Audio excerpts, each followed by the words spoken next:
Hello everyone ဒီနေ့ကတော့ချူရဲ့ဟင်းလေးကိုမိတ်ဆက်တဲ့အနေနဲ့ချူကပေါ့နော်မဲဖောက်ပြသွားမှာပဲဖြစ်ပါတယ်မဲလေးရဲ့နာမည်ကတော့ဖောက်ဝဲပေါက်ဝဲပဲဖြစ်ပါတယ်ရှင်သူကငွေသားကစမဲလေးပဲဖြစ်ပါတယ်သူ့ထဲမှာပါဝင်တဲ့ပတ်စံတွေကတော့1000ကျပ်9000ကျပ်1000ကျပ်900ကျပ်တွေပဲဖြစ်ပါတယ် Okay let's talk ချူစဖောက်ကြအောင်ပေါ့နော် but ရန်ကကြီးနဲ့ဖောက်လိုက်ပါရှင်ဟုတ်ပါပြီ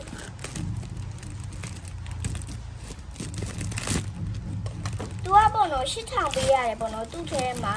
အရေးအတွက်ကကြတော့23ခုပါပါတယ်သူကဒီလိုမျိုးအချမ်းလေးနဲ့လာတာပေါ့နော် QF ဆိုထိုးလိုက်တော့မယ်ပေါ့နော်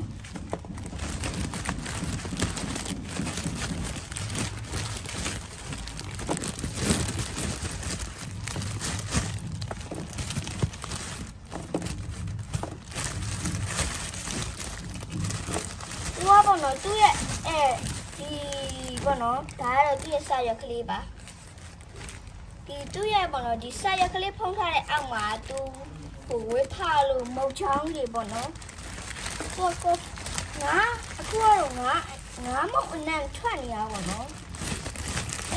အနံအချောင်းကြီးအနံပေါ့နော်အဲ့လိုချူဒီထဲရနေထုတ်လို့ပြီးသွားပြီဆိုတော့ဒီမိုင်လေးကိုပြစ်လိုက်ပါမယ်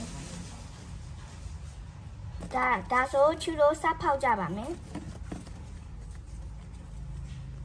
ဒါဆိုပထမအချောင်းပေါ့နော်ဖလာပါရှင်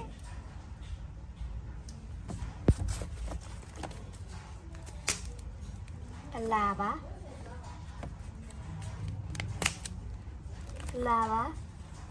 လေးပဲများနေပါပြီ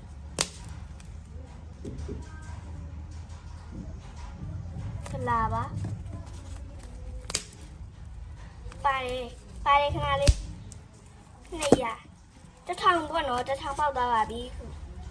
1000ပေါက်သွားပါပြီရှင်ရလိုက်တာ1000ပေါက်သွားပါပြီဈေးပါပေါ့နော်ပါဖလာပေါက်တယ်1500ကျပ်ပါစကားရည်လည်းမှားအောင်ပါပြီနင်းအောက်ကိုတစ်ခုချလိုက်ပါနော်1500ဖြစ်သွားပါပြီကဲပလာပါလေးလေးမှကြည့်ပေးကြပါကဲပလာပါ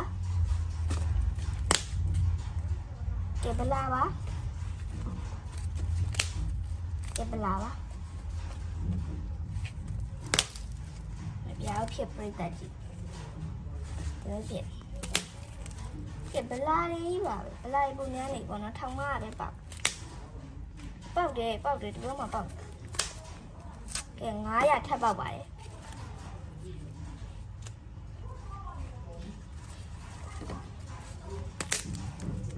ကဲနောက်ချက်ကတော့900ထပ်ပေါက်ပါပြီ2500ဖြစ်သွားပြီ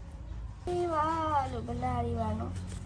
တကောင်းနဲ့လေးပေါက်လို့တော့ပြန်ကောင်းတဲ့လူတွေရောပါတယ်ဟုတ်တယ်သူတို့ရှိမှာဗလာလေးပါတယ်ပေါ့နော်ဗလာလေးပါရောဖြစ်တယ်တကောင်းနဲ့လေးပါတယ်လို့ပြောပါတယ်900တန်1000နဲ့တစ်ခါပဲပေါက်ခုတည်းတကယ်ကုန်တော့မယ်တော့ကဲဗလာအဲ့ဒါကပေါက်လိုက်တယ်ပေါက်ပါကျစအောင်မှာပေါ့နော်ကျိုး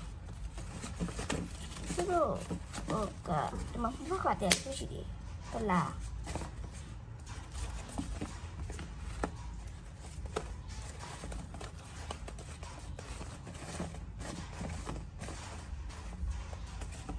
အဲ့တော့အကုန်သွားပါပြီသွားပါပြီဟာမယုံရကြည့်လားကုန်ပါပြီကုန်ပေါ့နော်အဲ့ဒါကိုချူလို့ဘယ်လောက်ရလဲဆိုတာပြမယ်900ဆိုတော့900တဲ့2ရွက်ဆိုတော့ချူလို့1000ဖြစ်သွားပြီနောက်ထပ်900တဲ့2ရွက်ဆိုတော့ချူလို့2000ဖြစ်သွားပြီနောက်ထပ်1000တန်း1ရွက်ဆိုတော့ချူလို့3000ဖြစ်ပါတယ်သူဒါဖောက်ရတဲ့ခံစားချက်တွေကတော်တော်ပျော်ပါတယ်ပေါ့နော်ချူတာ channel မိတ်ဆက်ရင်းနဲ့အတူချူပထမဆုံးဝယ်ဖောက်ကြည့်ရပါပေါ့နော် နောက်ပြီးကြတော့ချူဒါတွေကိုအလဲဟက်သက်မဖြစ်အောင်ညနေကြရင်ငါးစာသွားကြည့်မှာပဲဖြစ်ပါတယ်ချူငါးစာသွားကြည့်တဲ့ဗီဒီယိုလေးတွေကိုလည်းချက်တင်ပေးမှာမို့လို့ channel လေးကိုလည်း subscribe လေးလုပ်ခဲ့ပေးဖို့တောင်းဆိုချင်ပါတယ်ရှင်အားလုံးပဲ bye bye ပါ